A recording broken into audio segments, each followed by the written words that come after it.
Hi guys, my name is Alex, and today we'll delve into the case of a girl who vanished from her bedroom in the middle of the night.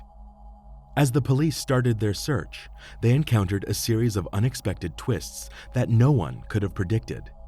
Eventually, the detectives managed to uncover the truth about the girl's fate, but no one was ready for it.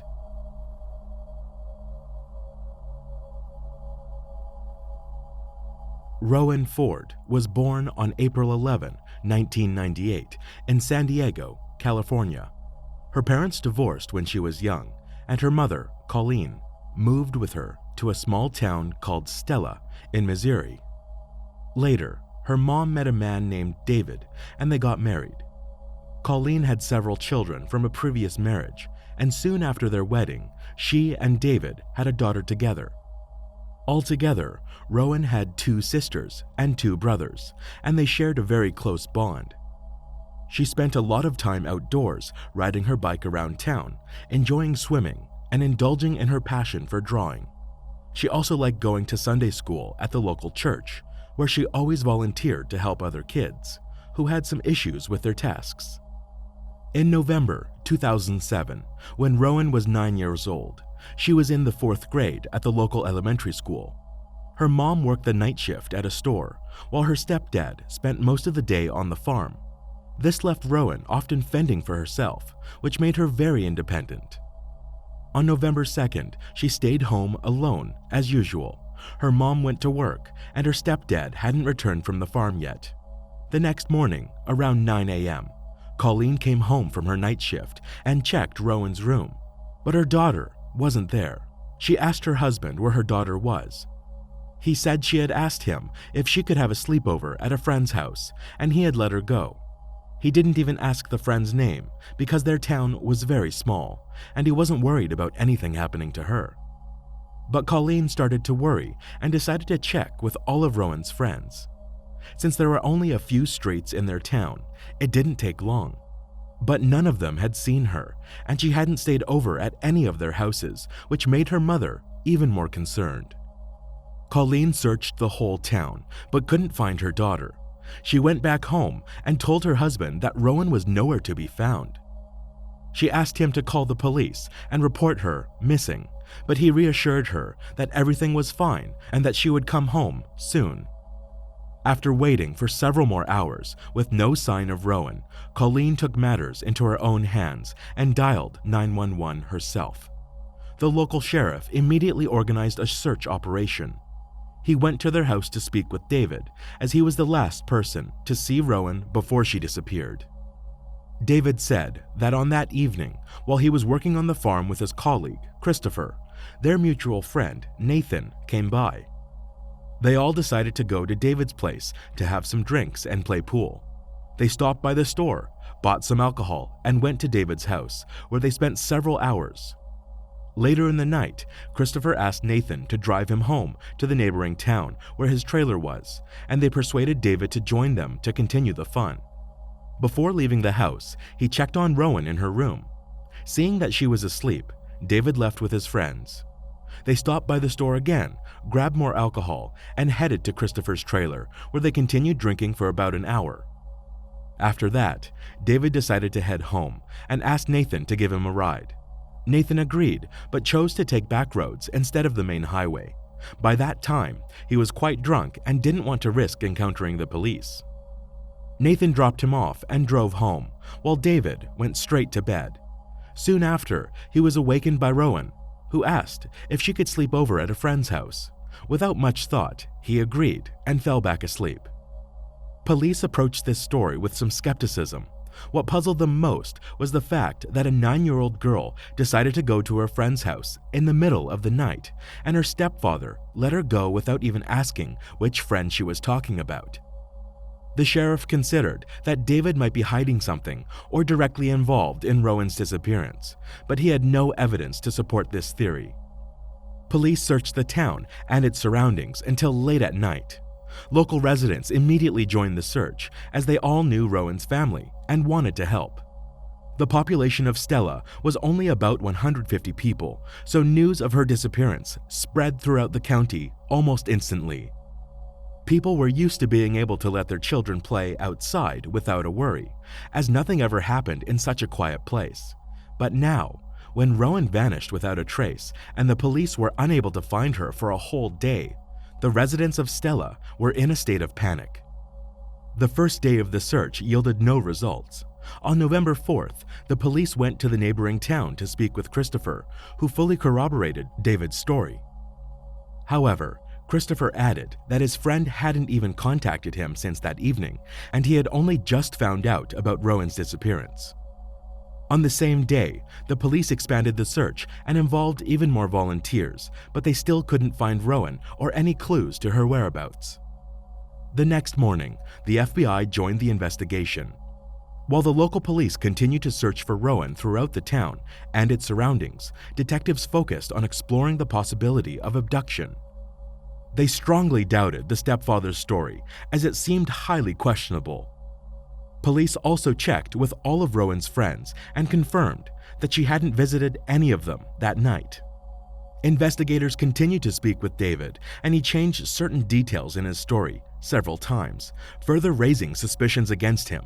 For instance, he gave conflicting timelines for his absence from home that night and even said that perhaps Rowan hadn't asked him for permission to go to her friend's house and just left without his knowledge.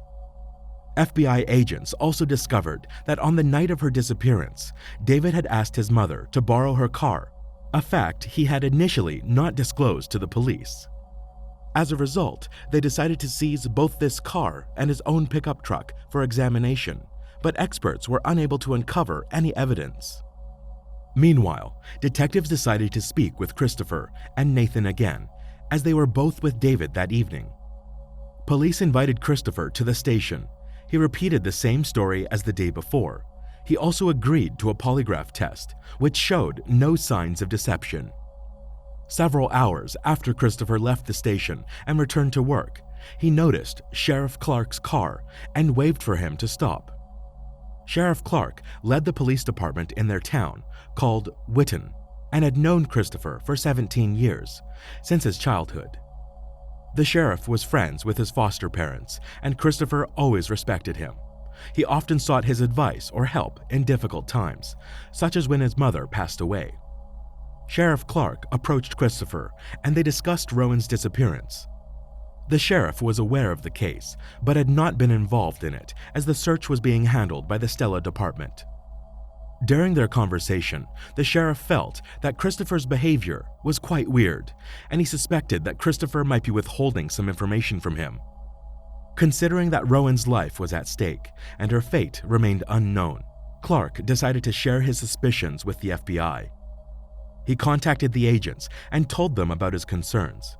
Investigators assumed that Christopher might be withholding some significant information that could implicate Rowan's stepfather in her disappearance. Perhaps he had asked Christopher to lie and change certain details in the story of that evening. And now, Christopher feared being implicated as an accomplice if he told the truth. Sheriff Clark informed the FBI agents that he had a close and trusting relationship with Christopher, so he offered to help persuade him to talk. That same evening, Christopher went to Colleen's house to ask her if there was any progress in the search. About the same time, FBI agents also arrived to speak with Rowan's mother again. When they saw Christopher there, they also asked him some questions, and he once again repeated that the events of that evening unfolded exactly as he had previously said. But then, he mentioned for the first time that he did not rule out the possibility of David's involvement in her disappearance, and said that he wanted to help them uncover the truth, no matter how terrible it might be. He even suggested wearing a wire and going to talk to David to try to coax him into confessing, but at that point, the detectives decided not to resort to such tactics. Instead, they asked Christopher if he had any locations in mind where his friend could have hidden Rowan's body, and he named several places. The next morning, police set out to search these locations, as well as continuing their search in the surrounding areas of Stella. FBI agents once again brought David for questioning, but he repeatedly denied any involvement. Detectives searched his home in an attempt to find any leads, but it turned up nothing. Meanwhile, Christopher went to the sheriff's office to speak with Clark and told him about his encounter with the FBI. During their conversation, the sheriff had a strong feeling that Christopher was still withholding something. After their meeting, he contacted the detectives again and told them that Christopher might be keeping some information that could likely help them prove David's involvement. FBI agents asked the sheriff to continue trying to persuade him to talk, based on the fact that Christopher had repeatedly contacted Clark to discuss the case with him. They believed he wanted to share important information, but for some reason, he was afraid to do so. The next day, on November 7th, the police called Christopher back to the station. They needed his consent to search his safe, located in David's house. Christopher had been living with him for several months when he temporarily didn't have a place of his own, and some of his belongings were still there. Christopher gave them his permission and also agreed to allow the police to search his trailer and his car. He also voluntarily provided them with a DNA sample, and he agreed to answer the detectives' questions again. They began questioning him about that evening and once again asked him to confirm David's story. But this time, Christopher suddenly admitted that his friend's story wasn't entirely true, and the investigators began pressing him to tell them what really happened.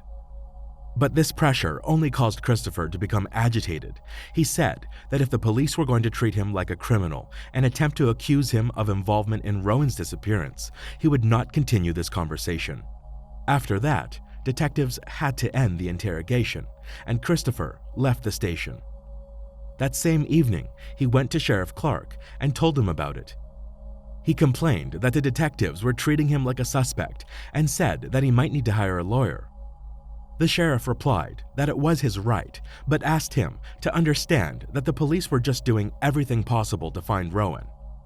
In response, Christopher stated that he would no longer speak with them and that if he wanted to share anything else, he would only speak with Clark. The sheriff continued to persuade Christopher to tell him everything he knew, and at some point, Christopher began to cry. He said that he always loved Rowan and would never harm her. During the time when he lived in David's house, he developed a close bond with Rowan and the other children. They began to treat him like a family member and even called him Uncle Christopher. The sheriff understood that Christopher was on the brink of revealing everything he knew. However, just as Christopher was about to speak, someone arrived at the police station, distracting Sheriff Clark for some time. Christopher left the office without sharing what he had intended to. Sheriff Clark reached out to the FBI again and told them about this conversation. He explained that Christopher was almost ready to disclose everything he knew, but cautioned that pushing him too hard might cause him to stop talking and get an attorney. Clark suggested to give Christopher some time to think it over, and the detectives agreed. The search for Rowan continued the next day, again with no luck. But everything changed on November 9th, a week after her disappearance. Search groups reached a remote area near a town called Powell, 10 miles from Stella. There, amidst fields and trees, they discovered a large pit in the ground. When they looked there, they found Rowan's body, concealed under leaves and debris. She was missing all clothing below the waist, except for one sock. Medical experts found signs of strangulation and also determined that she had been sexually assaulted. Shortly after the body's discovery, FBI agents contacted Sheriff Clark and asked him to speak with Christopher again, hoping he would now reveal everything.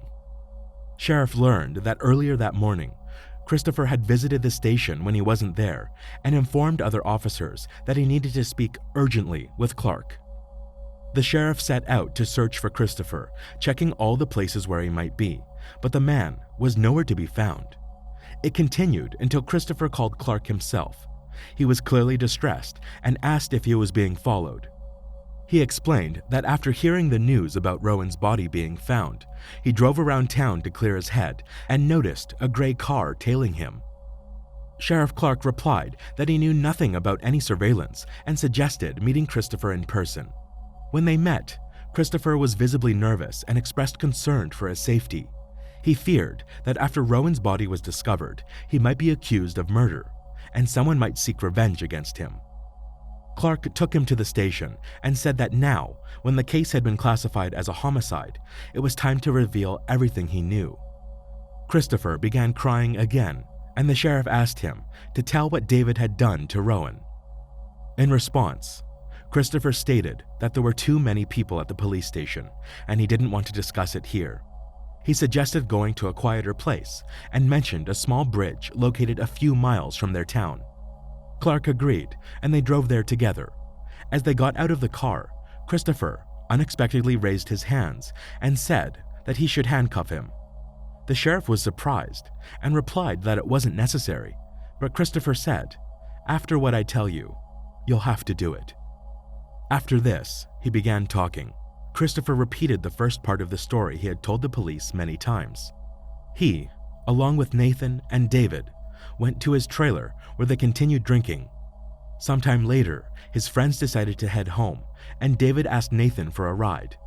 They said they would take back roads to avoid the police and left. But then Christopher started telling something that shocked the sheriff to the core. He claimed that he wanted to sexually assault Rowan and quickly came up with a plan. Knowing his friends would take quite some time on the road through the fields, he got into his car and drove straight to David's house, taking the main highway. He entered Rowan's room, picked her up, and carried her to his car, doing it all so that she wouldn't wake up. After that, he took her to his trailer, where he assaulted her. According to him, she only woke up at that moment and tried to resist, but she couldn't break free. Christopher didn't turn on the lights or speak to her because he didn't want Rowan to recognize him. After the crime, he planned to take her back home and leave, but things didn't go as planned. When he carried Rowan out of the trailer, the moon was shining brightly and she saw his face. Christopher panicked, grabbed a rope, and strangled her. When she passed away, he loaded her body into the car and started thinking about what to do next. At first, he wanted to dump her from the bridge, the same one where he stood with Sheriff Clark. But Christopher realized that her body would be found too quickly, so he got behind the wheel and began driving around the county, considering other options. Soon, he remembered the large pit near the neighboring town and headed there. He dumped the body into the pit and tried to cover it with branches, but the pit was too large, so everything fell down. When he returned to the trailer, he found traces of Rowan's blood on his clothes and mattress. Christopher also realized he needed to get rid of her pants, underwear, and the rope he used to kill her. He collected all these items and placed them in a large barrel, intending to burn them. However, Christopher quickly realized that such a fire would definitely attract attention, so he dragged the barrel into the shed, closed the door, and started the fire there. Sheriff Clark was completely taken back by this story. All this time, he thought David had committed the crime, and Christopher was just withholding some information. It was hard for him to believe that the man he had known for almost 20 years was capable of such brutality. Christopher himself had 3 young children, although he didn't live with them after divorcing his wife. He always seemed like a decent man to him, but reality turned out to be way more chilling. After Christopher finished his story, he agreed to voluntarily go to the station, and the sheriff didn't handcuff him. Only after they arrived and the man repeated his confession to the FBI agents, he was arrested on charges of murder. Christopher also signed a voluntary consent to search his trailer and car. Ending his confession, he added that he regretted his actions and said that he cried like a baby all the next day. The detectives immediately went to speak with David and informed him that Christopher had confessed to the murder. Considering David's strange behavior and inconsistent statements, they suspected that he might have been covering for his friend. However, they were met with an even more shocking twist. When David was brought in for questioning, he suddenly changed his version of events. According to him, the night he returned home and found Rowan missing from her room, he realized that Christopher might have taken her, so he took his mother's car and drove to his trailer. Upon entering, he saw the girl on the bed with Christopher, leaning over her.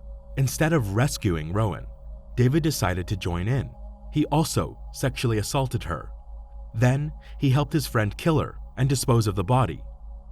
David added that during the ordeal, his brain simply shut off and he remembered nothing about the night for several days. The detectives, who were not expecting such a twist, went back to Christopher to confirm David's words. However, Christopher stated that his friend was not involved and that everything happened as he had told them. This further baffled the detectives, but Christopher's story matched the facts. Medical experts confirmed that the victim had been strangled with a thin rope, a detail only the killer would know. During a search of the trailer, the police found a barrel with ashes. In his car, they also discovered hair comparable to Rowan's. Despite investigators still being unable to confidently determine whose version of events was truthful, both men provided incriminating statements, so David was also arrested, and their cases were sent to court. During the trial, Christopher filed a motion to exclude all his statements from the case materials, claiming he was unaware they could be used against him, and that the police violated his rights. But the judge denied this motion, since all his conversations with investigators were entirely voluntary. Christopher also attempted to plead mitigating circumstances, pointing out his difficult childhood. From an early age, he was constantly shuffled between biological and foster parents, which greatly impacted him. Christopher also invited an expert who claimed he had signs of developmental issues. But none of this helped him avoid punishment. In 2012, 5 years after the murder, he was sentenced to death. He tried to appeal this sentence, but to no avail. As for David, the situation was much more complicated. He admitted to assaulting and killing Rowan, but there was one serious problem. His version contradicted Christopher's statements. If the prosecution decided to charge David with murder, it could potentially lead to Christopher's sentence being overturned, and David might also avoid responsibility. Considering there was no solid evidence against David, such as DNA, the prosecution could not take such a risk. In fact, they still weren't sure if he was involved at all. The prosecution did not rule out the possibility that David might have indeed committed the crime together with Christopher, but there was no evidence to support this theory. In the end, a difficult decision was made. To avoid the risk of Christopher's sentence being overturned, they reduced David's charges to much lighter ones. He pleaded guilty to 2 charges: child endangerment and obstruction of justice. He was sentenced to 11 years in prison, with a minimum of 5 years to be served behind bars. This sentence was met with outrage. If David was indeed involved in the murder, his punishment was deemed incomparable to the severity of the crime. However, there's nothing that can be done about it now, and it's unlikely that he will ever be tried again for this case. As for Christopher, he remains in prison, awaiting execution. Considering that decades often pass between sentencing and execution, there are no guarantees that the death penalty will ever be carried out. It's quite possible that he will simply spend the rest of his life in prison.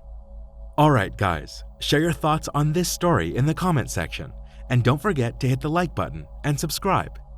Thank you for watching.